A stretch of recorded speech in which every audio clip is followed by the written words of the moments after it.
नमस्कार, मैं डॉक्टर राकेश पाठक। मध्य प्रदेश के कटनी में जीआरपी थाने के भीतर एक दलित महिला और उसके पोते की निर्मम पिटाई का वीडियो आपने देखा था।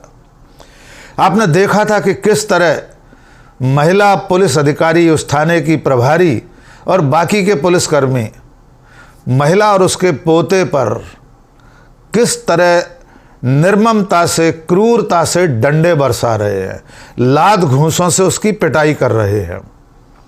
इसके बाद जब वीडियो दुनिया के सामने आया तो मध्य प्रदेश सरकार ने, मुख्यमंत्री ने इन पुलिसकर्मियों को निलंबित करने के आदेश दिए।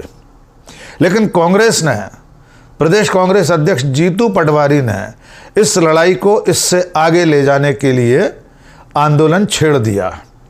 जीतू पटवारी कटनी पहुंचे और थाने में आमरण अनशन पर बैठ गए। उनकी मांग ये थी कि जिस महिला और उसके नाबालिग बच्चे को पुलिसकर्मियों ने थाने के भीतर अमानवीय तरीके से मारा पीटा है, उनके खिलाफ एफआईआर दर्ज की जाए, मुकदमा दर्ज किया जाए। जीतू पटवारी ने करीब करीब 6 घंटे कटनी के थाने में धरना दिया, भूख हड़ताल पर बैठे, आमरण अनशन की चेतावनी दी। उसके बाद इन सभी आरोपी पुलिसकर्मियों के खिलाफ एफआईआर दर्ज कर ली गई है। आइए आपको सिलसिलेवार पूरा घटनाक्रम एक बार फिर से याद दिलाते हैं। 29 अक्टूबर 2023 को जीआरपी थाना कटनी में एक महिला कुसुम वंशकार और उसके नाबालिग पोते दीपराज वंशकार को पुलिस उठाकर लाई थी। पुलिस को कुसुम के बेटे दीपक की तलाश थी, जिस पर चोरी का इल्जाम था। दीपक नहीं मिला तो पुलिस उसकी मां और उसके नाबालिग बेटे को थाने में उठाकर लाकर बंद कर दिया।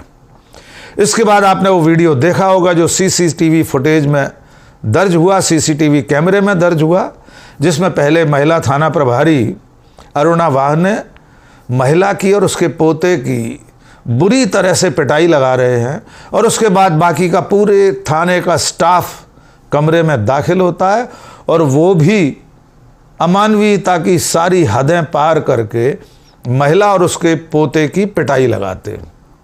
ये वीडियो 6-7 महीने बाद किसी अज्ञात व्यक्ति ने वायरल कर दिया। जैसे ये वीडियो वायरल हुआ, देश और प्रदेश में हड़कंप मच गया। सबसे पहले प्रदेश सरकार ने महिला थाना प्रभारी को लाइन हाजिर किया, जांच के आदेश दिए, डीआईजी मोनिका शुक्ला को इस पूरे घटनाक्रम की जांच का प्रभारी बनाया। बाद में मुख्यमंत्री ने इससे एक कदम आगे बढ़कर महिला थाना प्रभारी, एक हेड कांस्टेबल और 4 सिपाहियों को सस्पेंड करने के आदेश दिए। लेकिन इतना ही काफ़ी नहीं था।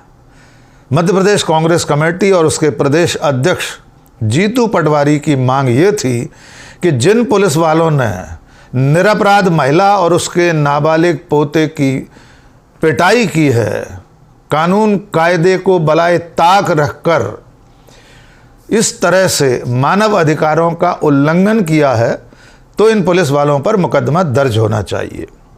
जीतू पटवारी कटनी पहुंचे और वहां पर उन्होंने रंगनाथ नगर पुलिस थाने में धरना देना शुरू किया। उन्होंने पुलिस से मांग की कि संबंधित पुलिस वालों के खिलाफ एफआईआर दर्ज की जाए। उससे पहले जीतू पटवारी और बाकी के कांग्रेस नेता पीड़ित पक्ष के लोगों से मिले, कुसुम वंशकार से मिले, दीपराज से मिले, उनकी पूरी व्यथा कथा सुनी। आइए हम आपको वो वीडियो दिखाते हैं जिसमें जीतू पटवारी पीड़ित महिला से बात कर रहे हैं और उसके बाद थाने में जाकर वे धरने पर बैठ गए। उसके खिलाफ एफआईआर लिखा दे, उसी थाने में लिखेंगे। मेरा विचार करो।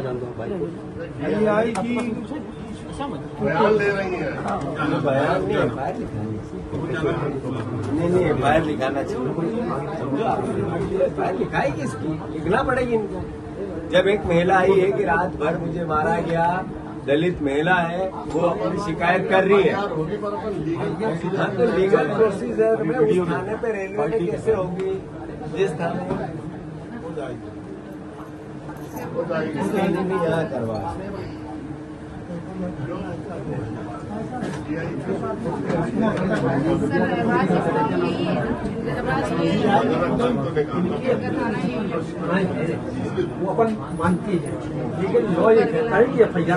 गिरफ्तार करना चाहते हो, आमरण अनशन पे हूँ, समझ लो मैं चल तैयार हूँ। आपको जो मन आए वो करो आप।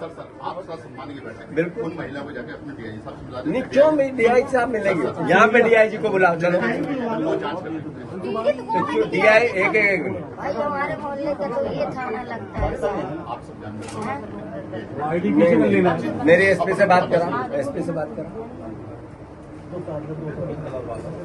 जब जीतू पटवारी ने थाने में पुलिस अधिकारियों से ये मांग की कि संबंधित पुलिसकर्मी और अधिकारी जो जीआरपी थाने के हैं उनके खिलाफ एफआईआर दर्ज की जाए, पुलिस वालों ने उनकी इस मांग को मानने से इनकार कर दिया। जीतू पटवारी की बहस हुई पुलिस अधिकारियों से, पुलिस अधीक्षक कटनी से उनका बहस मुबाहिसा हुआ और उन्होंने साफ कह दिया यस या नो, आप एफआईआर करेंगे या नहीं करेंगे। अगर आप नहीं करेंगे तो मैं यहीं आमरण अनशन पर बैठ जाऊंगा। और वे इसके साथ ही थाने में आमरण अनशन पर बैठ गए।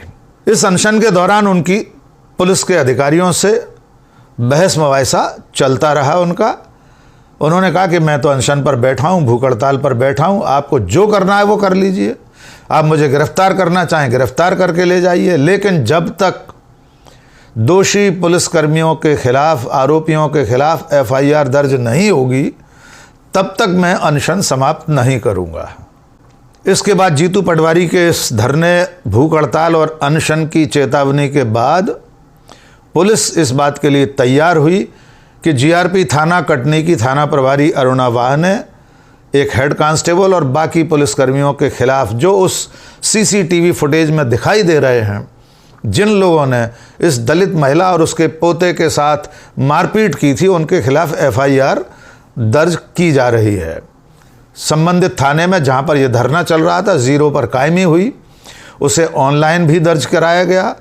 इसके बाद जीतू पटवारी ने अपना धरना समाप्त किया। उसके बाद जीतू पटवारी ने पत्रकारों से बातचीत करते हुए क्या कहा वो भी सुन लीजिए। जीतू पटवारी ने सीधे सीधे चेतावनी दी है कि पुलिस और प्रशासन के अधिकारी कर्मचारी बीजेपी के नौकर बनना बंद करें। अगर प्रशासन के लोग बीजेपी की नौकरी करेंगे, उसके निर्देशों पर काम करेंगे, तो कांग्रेस के कार्यकर्ता सड़कों पर उतर आएंगे। आइए सुनिए जीतू पटवारी किस तरह से मध्य प्रदेश के प्रशासन और पुलिस को चेतावनी दे रहे हैं। आज न्याय के लिए संघर्ष करना पड़ेगा। पूरी घटना दलित दमन की है। कितनी यातना, कितना प्रशासनिक हठधर्मिता और कितनी तानाशाही मोहन सरकार की, बीजेपी की सरकार की दलितों के खिलाफ है, उसका आज प्रत्यक्ष प्रमाण मिला। जब हम बार बार ये कहते हैं कि भारतीय जनता पार्टी की विचारधारा अंबेडकर के विरोधी विचारधारा है, बाबा साहब अंबेडकर के विरोधी विचारधारा है, उसको आज प्रमाणित किया मोहन भैया की सरकार ने, उनके प्रशासन ने, उनके मंत्रालय ने।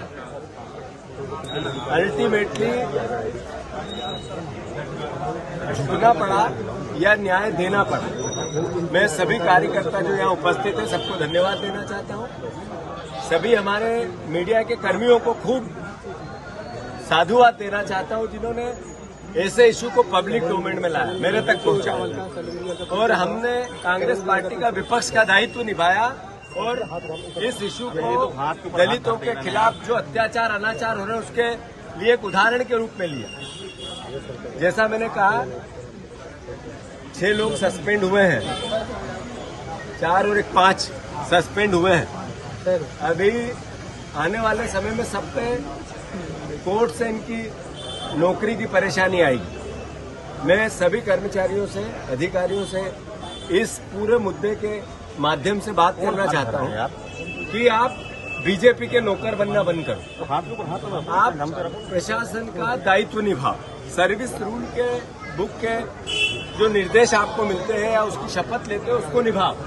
अन्यथा जो गड़बड़ करेगा बीजेपी के नेता उसके घर रहेगा, आपके खिलाफ हम एफआईआर करेंगे। जिसने बीजेपी की नौकरी करी उसके खिलाफ कांग्रेस पार्टी का कार्यकर्ता सड़क पर रहेगा। मैं फिर से एक बार, जो तंत्र होता है उस पर भरोसा होना चाहिए, विश्वास होना चाहिए और उसका हमें सम्मान करना चाहिए, वो चाहे पुलिस प्रशासन हो चाहे जिला प्रशासन। पर अगर वो नौकर बनेगा तो उसका हम तिरस्कार करेंगे, उसके खिलाफ लड़ाई लड़ेंगे। ये उदाहरण उसका एक जीता जागता है। हमारी बहन को न्याय मिले, उसकी एफआईआर हुई, इन लोगों के खिलाफ जांच चल रही है। अभी कोई भी कमी दिखेगी तो हम विवेक तनखा जी से मेरी बात हुई है इसी दौरान, उन्होंने आश्वस्त किया है कि इसको हाई कोर्ट और सुप्रीम कोर्ट कहीं भी लड़ना पड़े तो बहन को न्याय दिलाएंगे और दोषियों को सजा। तो इस तरह जो मामला एक सीसीटीवी फुटेज के वायरल होने से देश और दुनिया के सामने आया था, उसमें जो पुलिसकर्मी शामिल थे, जिन लोगों ने एक दलित महिला और उसके नाबालिग पोते को बेरहमी से मारा पीटा था, उनका कोई अपराध नहीं था। संबंधित महिला का बेटा चोरी का आरोपी है, पुलिस उसे पकड़ सकती थी, उससे पूछताछ के लिए कानून के दायरे में रहकर कोई भी कार्रवाई कर सकती थी। लेकिन ये महिला और उसका नाबालिग पोता कानून की निगाह में किसी भी थाने में आरोपी नहीं है। अगर आरोपी होते भी तब भी पुलिस को कोई अधिकार नहीं है कि इस तरह से एक महिला को और एक नाबालिग बच्चे को इतनी क्रूरता से मारे पीटे। अब देखना ये होगा कि एफआईआर दर्ज होने के बाद आगे क्या कार्रवाई होती है। क्या सचमुच में वे सारी धाराएं लगती हैं पुलिसकर्मियों पर जो ऐसी घटना के आरोपियों पर लगना चाहिए। जीतू पटवारी ने पत्रकारों से बातचीत में ये भी कहा है कि वे इस मामले को सुप्रीम कोर्ट तक ले जाएंगे। उन्होंने कांग्रेस के नेता और देश के जाने माने वकील विवेक तनखा का नाम लेकर बताया कि विवेक तनखा साहब से उनकी बात हुई है, ये मामला सुप्रीम कोर्ट तक जाएगा। देखना होगा कि मध्य प्रदेश में दलितों आदिवासियों पर लगातार बढ़ते अत्याचार के बीच पुलिसिया जुल्म की ये जो नई कहानी जुड़ गई है, इसका अंत कहाँ होता है। क्या सचमुच जो दोषी पुलिसकर्मी हैं, जो साफ साफ सीधे सीधे वीडियो में दिखाई दे रहे हैं, अकाट्य साक्ष्य सामने है, एक ऐसा सबूत जिसे झुटलाया नहीं जा सकता वो सामने है, इसके बाद अदालत और पुलिस इस मामले को कहां तक ले जाती है ये देखना होगा। आज के इस वीडियो में बस इतना ही। बहुत बहुत शुक्रिया। जय हिंद।